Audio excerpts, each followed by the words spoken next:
Well, it's looking, you know, fair to Midland. There's definitely some wind out there. And we've got over 200 miles to do today. But I think what's going to happen is I think you're going to get yourself out into some 6 to 8s to 10s.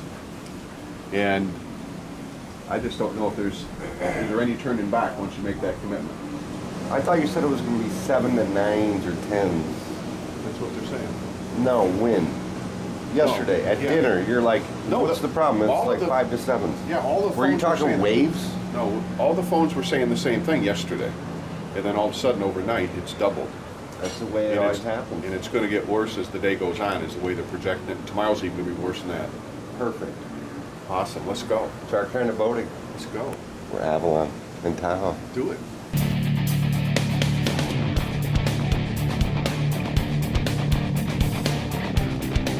We have our life raft. We've procured our life raft. It's a rental, but it may save our lives.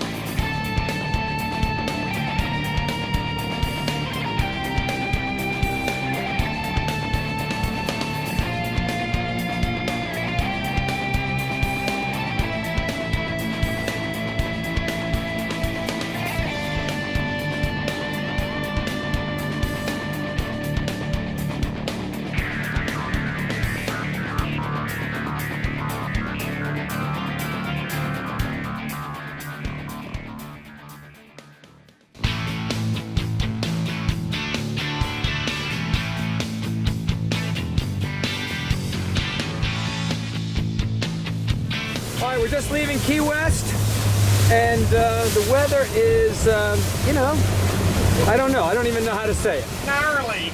The team's going to face a lot of adversity depending on conditions of weather. With swells, heavy chop, the hull is going to take a beating for hours, you know, end on end. We've been through this several times in Jim's previous excursions, and we learn a lot from the boats, you know, what they can and can't take. Prefer to go out past the buoy, run southeast for 20-some miles or 30 miles, and then cut back up.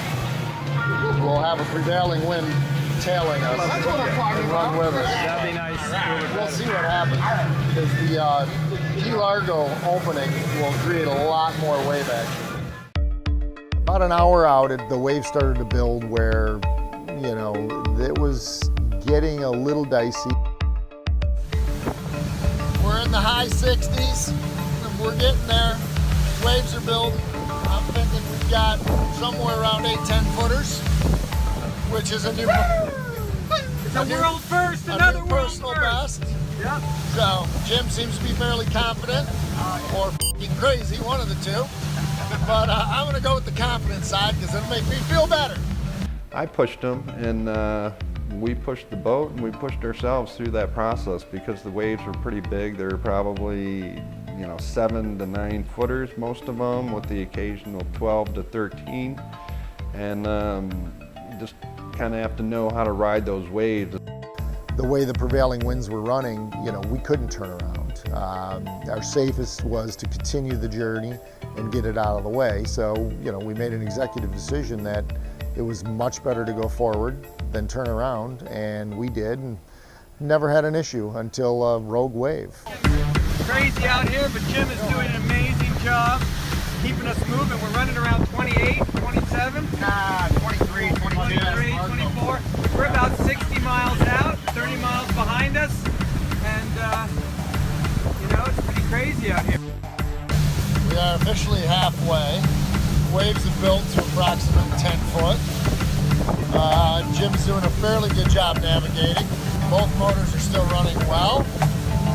Another 20 miles, we'll start celebrating. Yeah. We made it all the way almost to Marco Island. We were 15 miles out, and it happens quick. We were probably going 17, 18, 20 miles an hour, kind of riding with or a little bit faster than the waves, and came up on a couple, I'd kind of call it a rogue wave, and these might have been 15-foot waves, and there are 2 of them stacked right behind one another.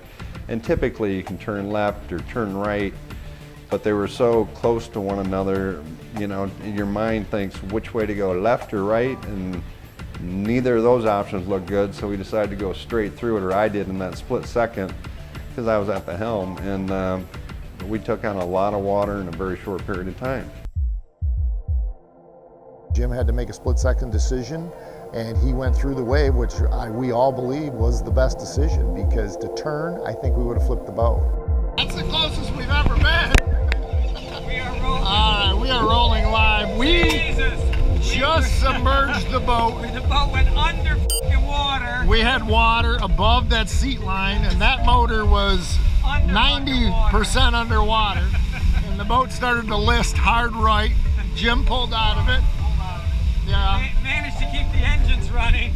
I don't know f***ing how. Thank you, Mercury. Thank you, Mercury. Your engines run on. That whole wave came into our boat, so in a split second, we had water up to our knees. The boat slowed way down and turned sideways, and then we had more waves coming, so we had a lot of weight in the boat, so we had to turn it and get out of there. There was water everywhere. I had to run for Jim's drone. The engines went basically shut down, but he managed to keep them going. I mean, okay, that was the moment of the trip right there. That's ridiculous. But you know what? I really think it's laying down.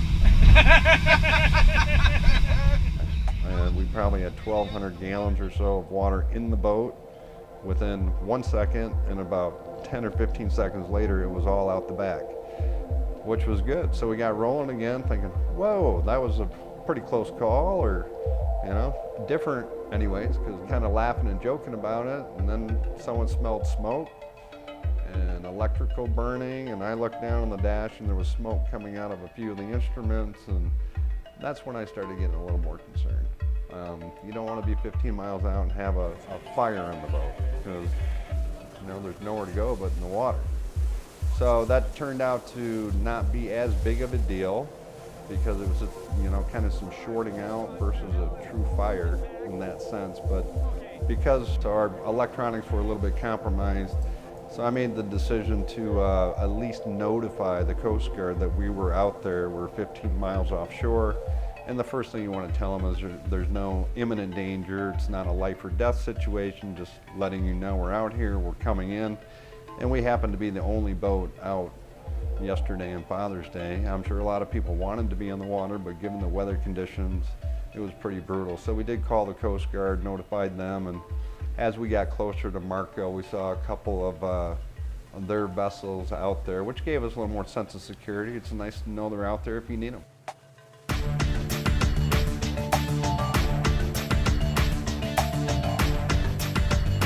Thank you, Doug, for your good work. Doug bailed for the last 30 minutes. And Yeti, dude, you Yeti guys, you definitely get a big credit.